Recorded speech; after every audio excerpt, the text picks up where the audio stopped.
자, 이 문제는 고려의 지방행정조직에 대한 문제이죠. 중요한 포커스를 3개만 정리를 하겠습니다. 자, 고려의 지방행정조직 하면은 첫 번째, 경기 5도 양계로 이제 구분되었다.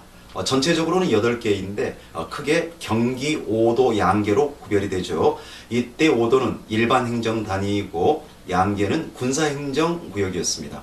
그래서 5도보다도 일반 행정 단위였던 5도보다도 군사행정구역인 이제 동계 북계의 양계가 중시되었지 않습니까?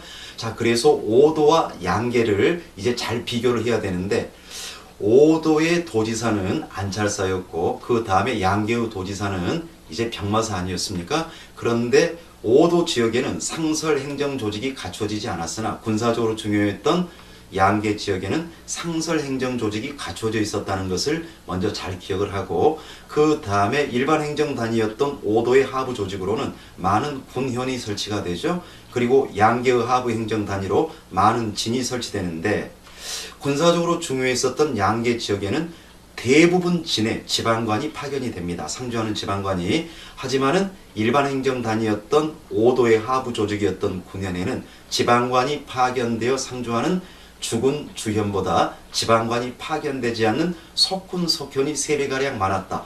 반드시 기억을 해야 되겠습니다. 그리고 세 번째에는 이제 두 번째에는 삼경에 대한 겁니다. 삼경에 대한 거. 자, 삼경 하면은 이제 개경, 서경, 동경, 그리고 나중에 남경이 더해지게 되죠. 그래서 태조 왕건 하면은 이제 고려 건국 1년 후에 자신의 홈그라운드였던 송화 개성 지역으로 철원에서 천도하면서 송화 개성을 나라의 첫 번째 도읍 개경으로 삼았고 그 다음에 이와 더불어서 평양을 제2의 도읍 서경으로 삼았다. 그 다음에 고려 성종 때에는 경주에 동경을 설치했었고 그 다음에 고려 문종 때에 오늘날의 서울 한양 지역을 남경으로 승격시켰고 숙종 때에는 궁궐을 짓기까지 했었다. 이 삼경에 대해서 그 시기를 잘 정리하고 마지막 세 번째는 하층 양민 집단이었던 향소 부곡에 대한 정리입니다. 향소 부곡은 하층 양민 집단이었죠. 다른 지역으로의 이주가 원칙적으로 금지되었고 세금 부담도 일반 군현민보다 컸다. 하층 양민 집단.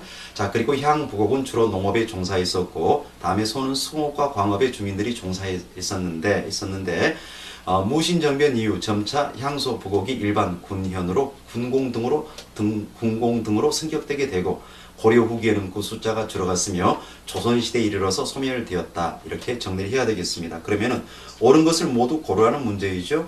5도는 상설 행정 조직을 갖추지 않았다. 맞습니다. 기억. 하지만 양계는 갖추고 있었다는 것 비교하시고 니은 지방관이 파견되는 주현보다 지방관이 파견되지 않는 속현이 더 많았다. 맞는 표현이죠. 하지만 진해는 거의 대부분 지방관이 파견되었다는 것도 대비시켜서 기억하셔야 됩니다. 양계는 군사행정구역으로 맞습니다. 거의 대부분 진해 지방관이 파견되었다. 리을 향소 부곡은 고려 후기에 숫자가 줄어들었고 조선시대에 완전 소멸되죠. 그러니까 니을은 잘못되었고 맞는 답은 3번이 됩니다. 고려 지방행정조직에서 경기 5도 양계 비교하시고 다음에 삼경의 설치 잘 정리하시고 시기를 다음에 향소 부곡의 개념에 대해서 정리하시면 되겠습니다.